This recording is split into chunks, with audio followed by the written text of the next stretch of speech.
हाँ तो दोस्तों जिक्र मैं कर रहा था आर्टिकल। आर्टिकल का मतलब लेख, यानी कि कितने प्रकार का होता है, कैसे होता है, तमाम वगैरह वगैरह बातें होती है। इसके बारे में मैंने आपको विस्तृत नॉलेज अपनी वीडियोज में बताया। देखिए यहाँ पे एक किताब मेरे पास है, जो कि उस किताब में दिया था। मैं बोला आपकी प्रैक्टिस कर। देखिए आर्टिकल ए एन, यहाँ पे देख सकते हैं कि आर्टिकल होता है, जो लेख होता है। आर्टिकल कितने प्रकार की होती है? देखिए 3 प्रकार की होती है आर्टिकल्स। इसको ए एन एंड द को आर्टिकल्स कहा जाता है। ए एन और द तीनों को क्या हम लोग कहते हैं? तीनों को ही हम लोग आर्टिकल्स कहते हैं। सामान्यतः इनका प्रयोग नाउन के पहले होता है। इनका सामान्यतः यानी मुख्य रूप से इनका प्रयोग नाउन से पहले होता है। नाउन मतलब संज्ञा से पहले होता है। संज्ञा किसे कहते हैं? किसी व्यक्ति, स्थान, वस्तु, गुण, कार्य, अवस्था के नाम को संज्ञा कहते हैं। तो उन्हीं के पूर्व इसका जो है प्रयोग किया जाता पहले। अच्छा, ये एडजेक्टिव है। इन्हें मॉडर्न इंग्लिश में ग्रामर में डिटरमाइनर भी कहते हैं। डिटरमाइनर भी कहा जाता है। आर्टिकल्स देखिए यहाँ पे आर्टिकल दिया है। एक इडेंटिफाइड इडेंटिफिनिट होता है, इंडिफिनिट होता है, इंडिफिनिट जिसको कह सकते हैं दूसरे शब्दों में। इंडिफिनिट इंडिफिनिट होता है, डिफिनिट डिफाइनाइट भी इसे कहते हैं। ठीक ना। अमेरिकन और ब्रिटेन लैंग्वेज में अलग अलग ढंग से पढ़ा जाता है, अलग अलग प्रोनाउंसिएशन से पढ़ा जाता है। दोस्तों कंफ्यूज मत हो गया। जैसे प्रेजेंट इंडिफिनिट, इंडिफिनिट की स्पेलिंग यही आप लोग पढ़ते हैं, तो इंडिफिनिट भी कर सकते हैं। इंडिफिनिट आर्टिकल ए एन होता है और डिफिनिट आर्टिकल या डिफाइनाइट डिफिनिट आर्टिकल द होता है। ठीक है, इस चीज़ को हमने आपको बताया है। और इसमें देखिए दे रहा है इंडिफिनिट आर्टिकल क्या है? ए और N.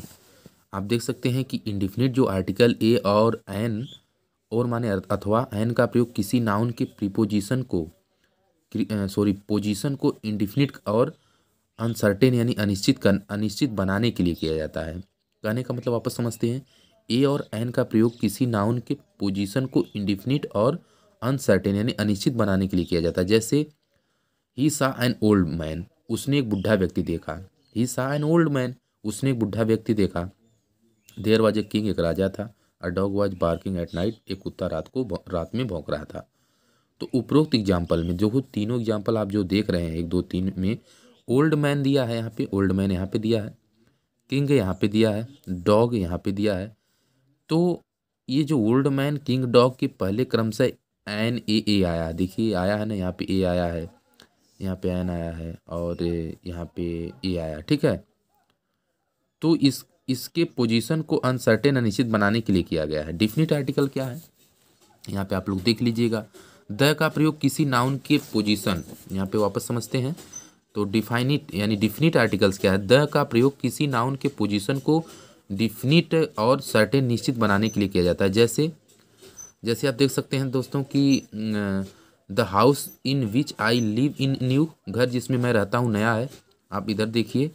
This is the pen which I have bought, यह वही कलम है जो मैंने खरीदी है।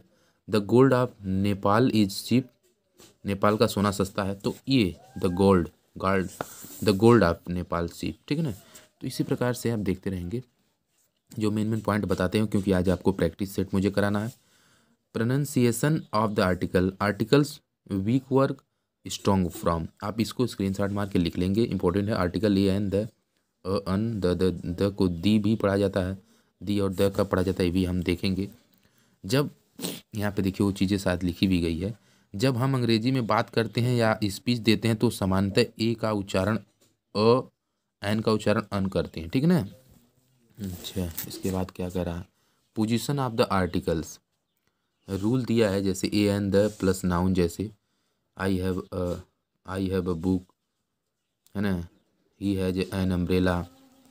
Rule number 2, a an the adjective plus noun, जैसे she is an intelligent girl. Adjective भी लगता है, मतलब एडजेक्टिव का मतलब जिसमें विशेषता बताता है, जैसे कि वह एक इंटेलिजेंट मतलब बुद्धिमान लड़की है। ठीक ना। सी इज एन इंटेलिजेंट गर्ल, वो एक बुद्धिमान लड़की है। इसी प्रकार से है।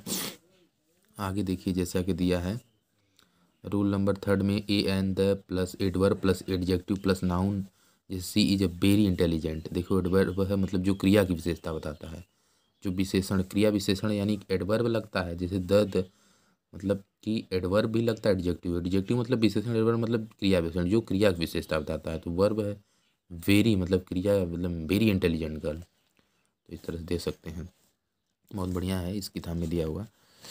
तो ये चीज़ मैं आपको समझाते रहूँगा तो थोड़ा सा अच्छा लगता है, क्योंकि एक ऑब्जेक्ट हो जाता है तो बताने में और मज़ा आता है। तो आप देखिए नीचे जो दिया नोट वाला, लिखिए, लिखा नोट द बेरी का अर्थ वही होता है। द बेरी का अर्थ वही होता है। इसका प्रयोग नाउन पर जोर देने के लिए किया जाता है। जैसे यह वही लड़की है। अब देखिए ध्यान से, यहाँ पे बहुत लोग कंफ्यूज हो जाएंगे, लेकिन ये कंफ्यूज होने वाली बात नहीं, सही है। तो द बेरी का अर्थ वही होता है, इसका प्रयोग नाउन पर जोर देने के लिए किया जाता है। जैसे this is the very girl, this is the very girl, ये वही लड़की, ठीक है ना।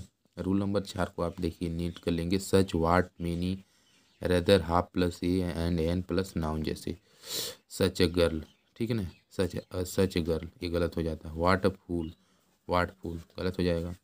जैसे many an ink pot, many an ink pots गलत हो जाएगा। रेदर एन आइडिया, सही है, रेदर अ आइडिया। इस तरह से एग्जाम्पल्स हैं, नोट कर लेंगे।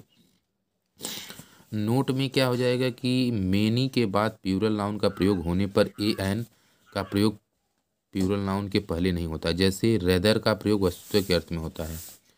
रूल नंबर 5 है such, what, many, quite, rather plus a an plus adjective plus noun. जैसे such a beautiful girl, what a big fool, such a beautiful girl वगैरह वगैरह। आगे रूल नंबर 6 भी देख लेंगे। रूल नंबर 6 में क्या है, all, both, doubt, double the noun. जैसे all the girls, boys, both the boys, double the amount वगैरह, ठीक। इसी प्रकार से रूल नंबर 7 है, जो इम्पोर्टेंट है उसे जानते हैं। रूल नंबर 8 में देखिए दिया है ये how plus how beautiful a girl इसी प्रश्नबोधक वाक्य है, तो ये समान चीज़ें हैं। यूज ऑफ पार्टिकल, इसे देख लेते हैं। किसी भी वर्ड के पहले ए एन का प्रयोग करने से पहले यह जानना आवश्यक है कि उस वर्ड का फर्स्ट लेटर कौन सा है तथा फर्स्ट लेटर का फर्स्ट साउंड क्या है। यह इंपॉर्टेंट लाइन है। फर्स्ट लेटर फर्स्ट साउंड को जाने बिना ए एन के प्रयोग करने में गलती होने की संभावना बढ़ जाती है। इस गलती से बचने के लिए आवश्यक है कि आप इंग्लिश लेटर और उसके साउंड को भी जानें। जैसे इसकी यहाँ पे दिया गया पूरा डिटेल। जैसे देखिए बॉवेल है ना, जो बॉवेल क्या है, ये बॉवेल्स हैं सब। देखिए बॉवेल्स दिया गया, आप देख सकते हैं कि जैसे बॉवेल है एज इन ट्री, आई ई ए, है ना, इस तमाम चीज़ दिया गया है, तो इसे आप लिख लेंगे। और इंग्लिश में 20 बॉवेल साउंड है, ठीक नहीं, इंग्लिश में कितने 20 बॉवेल साउंड है। कॉन्सोनेंट देखिए ये कॉन्सोनेंट है, 20 बाउल साउंड है। इंग्लिश में कुल 44 साउंड है, लेकिन इंग्लिश में मात्र 26 लेटर है, ये बात को याद रखेंगे।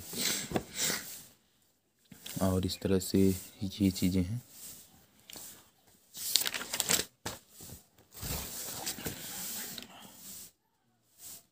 और यहाँ पे एन हावर तमाम चीज़ें, सम मोर यूज से और एन का है, इसको देख लेंगे आप। इसमें कोई वैसा इंपॉर्टेंट चीज़ नहीं जो हमको बताऊं, बस देखते आइएगा, क्योंकि ज़्यादा बताने से आदमी कन्फ्यूज जाता है, लेकिन मेरी बात बता दी जाती है। तो इम्पोर्टेंट है इसमें अब है एक्सरसाइज कराना। देखते हैं कितने लोग सही करते हैं एक्सरसाइज, कमेंट आप ज़रूर करेंगे क्योंकि वो बहुत ज़रूरी है। बहुत ज़्यादा रूल्स दिया है, देख रहे हैं इस किताब में इतने रूल पढ़ पढ़ के दिमाग हैंग हो जाता है अच्छों का। लेकिन हम आपको प्रैक्टिस सेट कराते हैं। देखिए प्रैक्टिस सेट आपके सामने है, फटाफट आप बताएंगे, कमेंट करेंगे जो लोग जानते हैं इसको रोक करके। देखिए दिया प्रैक्टिस सेट हमारे पास है। प्रैक्टिस सेट क्या है, फिल इन द ब्लैंक, खाली स्थान भरना है ए और एन का। वेयर नेसेसरी, जिधर आवश्यकता हो। इफ़ अगर, देयर इज नो नीड, अगर कोई आवश्यकता नहीं हो। Need a an put a cross mark.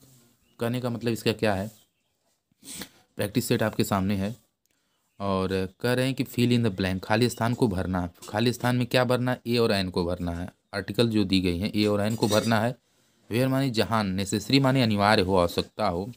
If अगर, देयर इज नो नीड, अगर वहाँ कोई आवश्यकता नहीं हो, यहाँ पे इस मतलब यहाँ पे ए एन, तो पुट अ क्रॉस मार्क, तो पुट माने रखना है या करना है किसको, गलत मार्क को, यहाँ पे गलत मार्क। जैसे इसमें एन नहीं भरा गया तो क्रॉस कर देंगे। तो चलिए इसको किया जाए, बहुत इत्मीनान से है, फटाफट करेंगे। हालांकि 16 यहाँ दिख रही है, 1 2, इसे आप करेंगे फटाफट, मेरे साथ में करेंगे। तो आपको प्रैक्टिस करा देते हैं, सभी के लिए इम्पोर्टेंट है, सभी एग्ज़ाम के लिए जिसमें आप लोग इंग्लिश देते हैं, चाहे भारत के जितने भी एग्ज़ाम होते हैं, पूरे समस्त भारत के सारे एग्ज़ाम में आपको मदद देने वाले दोस्तों, आप सभी को मज़ा भी आएगा मेरे साथ में। तो प्रैक्टिस सेट करते हैं। जैसे दिया है एम ए एन एम, मैं एम ए में पढ़ता हूँ, I read an M A हो जाएगा, इसमें एन भरा जाएगा, क्या भरा जाएगा, an, M A, M A, इसका देखिए एम ए से तात्पर्य बहुत लोग कहेंगे एम ए क्यों है, इसको भी हम आपको बताते जाते हैं। इसको रास्ता कर लेना पड़ेगा। देखिए जैसे मैं एम ए में पढ़ता हूँ तो इसका हिंदी वर्जन होगा ना एम ए, ऐसा लिखा जाता है एम, है ना, एम ए। तो ए आया, ए से ई बनता है, तो ई जो है वॉवेल्स का साउंड हो गया, इसलिए यहाँ पे एन का यूज होगा। ठीक ना, कोई डाउट नहीं, डाउट होना चाहिए आपको। चलिए जहाँ पे डाउट होगा वहाँ पे आपको हम करा देंगे। तो इसमें एन भरा जाएगा, इसमें क्या भरा जाएगा, एन भरा जाएगा। दूसरे में चलिए बताइए एस डी ओ, देखिए लिखा है एस डी ओ। अब पी क्यू आर एस उस तरह से आप लोग पढ़ेंगे तो बॉवेल मतलब बॉवेल आता है इंग्लिश के हिसाब से, लेकिन यस एस डी ओ लिखा है। जहाँ पे एस डी ओ आ जाए, मान लीजिए एस डी ओ लिखा है, यस डी ओ, है ना, यस क्या है ऐसे लिखेंगे, यस हिंदी में लिखेंगे तो यस से ई बन गया, इसलिए यहाँ पे एन आएगा। कोई डाउट नहीं होना चाहिए आपको। तो यहाँ पे भी एन आएगा। देखिए एलिफेंट है, ई आया, जाहिर सी बात है एलिफेंट में ई आया तो एन हो जाएगा। इसमें एग आया है, इसमें भी एन होगा। अब बताइए ऑरेंज है, वो आया तो एन होगा। ऑरेंज वाला 9वां की बात कर रहा हूँ, ठीक है। 10वां 9वां हो गया, 10वां इधर दिया है क्या भाई, ओहो हो सॉरी सॉरी, एक मिनट, इधर उधर हो गया। तो यानी पहला दूसरा, यानी चलिए कोई दिक्कत नहीं, इसमें एन आएगा पहले में। दूसरे में देखिए N C C officer, I am N C C officer, national credit corps officer हूँ मैं।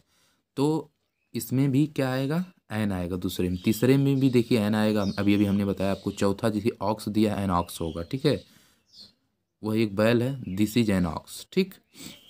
कोई भी उदाहरण देखिए, वह एक हाथी, दिस इज एन एलिफेंट, तो यहाँ पे एन भरा क्योंकि ये आया एलिफेंट के आगे। छठे में देखिए ओवेल आया है, ओ ए ई आई ओ यू में से हैये है, इसमें भी एन आएगा, यानी छठे में एन आएगा। सातवें में यह एक अंडा, दिस इज एन एग, इसमें भी एन आएगा। अब आइए इसमें देखते हैं आठवां में इंक पॉट आई आया, यह एक इंक पॉट है, यानी कि यह एक दवात है, दिस इज एन, इसमें 8वें में भी एन आएगा। 9वें में आते हैं, 9वां देखिए लिया orange, O R N G, orange mean संतरा, तो ऑरेंज है जैसे हुआ एक संतरा, दैट इज एन ऑरेंज, तो यहाँ पे एन लिखेंगे, 9वें में एन लिखेंगे। 10वां में आ जाइए, चलिए देखते हैं। 10वां में देखिए लिखा ऑक्सिन, ऑक्सिन माने बहुत से बैल होते हैं, आप जानते ही हैं दोस्त। तो यहाँ पे 10वें में क्या आ जाएगा, यहाँ पे कुछ भी नहीं भरा जाएगा। क्यों बोलेंगे कि कुछ भी क्यों, क्योंकि ये गलत है, ठीक ना, क्योंकि यह बहुवचन हो गया, बहुवचन में एन आ ही नहीं सकता, आप ध्यान देंगे। तो यहाँ पे कटकुट मारेंगे, बहुत से बैल हैं। अब जब बहुवचन हो गया है, ऑक्सिन मीन्स क्या होता है, बहुत से बैल होता है, ठीक है। एक मिनट,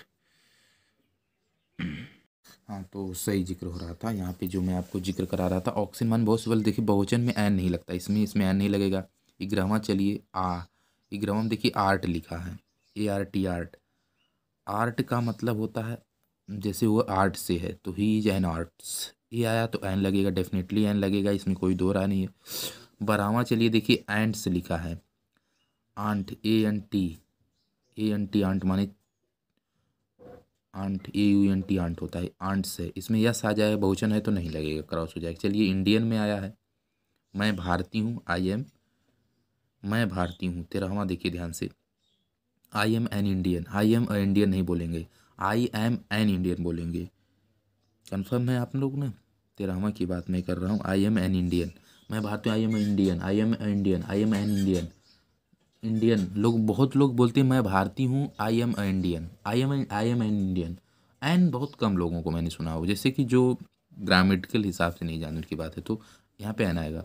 14वां देखिए आई, मेरे पास आँख है, मेरे पास एक आँख है, आई हैव एन आई, ठीक। तो यहाँ पे इस तरह भी कोई भी प्रकार से यहाँ पे आई के आगे क्या भरा जाएगा, 14वें में भी एन भरा जाएगा। 15वें में बताइए इफर्ट, 15वें में भी एन आएगा। 16वां में देखिए स्पोर्ट्स लिखा है, इसमें क्या आएगा, 16वें में भी एन आएगा। चलिए आगे की प्रैक्टिस सेट देखते हैं क्या है। 17वें में देखिए ई डबल जी एग्स है, बताइए 17वें में आएगा कि नहीं आएगा, नहीं आएगा, ठीक है ना, इसमें कुछ भी नहीं भरा जाएगा। 19वें, हाँ 17वां, 18वें एम पी दिया है, एम पी, 18वां में एम पी, तो एन भरा जाएगा, ठीक है ना, एम पी ए से लिखेंगे तो ये एन भरा जाएगा। इसमें देखिए 19वां में देखिए क्या दिया है, एम पी एस दिया है, नहीं भरा है, कुछ नहीं भरा जाएगा। 20वां मेंबर दिया है, यम है, मेंबर है, इसमें ए भरा जाएगा सिर्फ, मेंबर माने सदस्य, मेंबर म से बनता है, म यम से बनता है, ठीक। और बाकी का एक्सरसाइज मैं आपको आगे कराऊंगा, आप स्क्रीनशॉट ले सकते हैं। 20 से आगे तक का जितना भी है आप प्रयास करेंगे और सबका मैं बताऊंगा। देखते हैं कितने हमारे दोस्त जो हमारी वीडियो को देख रहे हैं वो प्रयास करके हमें कमेंट करते हैं। इस वीडियो को देख करके ज़रूर करिए अगर आप लर्नर सीख रहे हैं, क्योंकि ये हर एग्ज़ाम के लिए, चाहे यूपी बोर्ड का एग्ज़ाम हो, चाहे सीबीएसई बोर्ड का एग्ज़ाम हो, चाहे भारत के किसी भी बोर्ड का हो, चाहे किसी भी टेट का, सुपर टेट, यूपी टेट, जो भी टेट की आप तैयारी कर रहे हैं, या जितने भी एग्ज़ाम इंग्लिश से रिलेटेड होते हैं उन सभी के लिए उपयोगी है। ये बहुत ज़रूरी है। तो आप लोग प्लीज़ इसे करेंगे और हमें कमेंट करेंगे सही उत्तर के, क्योंकि मैं सही उत्तर के साथ में आपको बताता हूँ, एक्सप्लेन के साथ। आप देख सकते हैं ये आने वाली प्रीवियस क्लास में मैं आपको कराऊंगा। टोटल देखिए कितना है, इसकी संख्या में आप देख सकते हैं कि 300 है आर्टिकल। तो इतना अगर हम कर लेंगे तो फिर दिक्कत नहीं होगी। आप देख सकते हैं 300 है, कोशिश करिएगा मैक्सिमम करने का। तो जय हिंद दोस्तों, आगे बताएंगे आपको।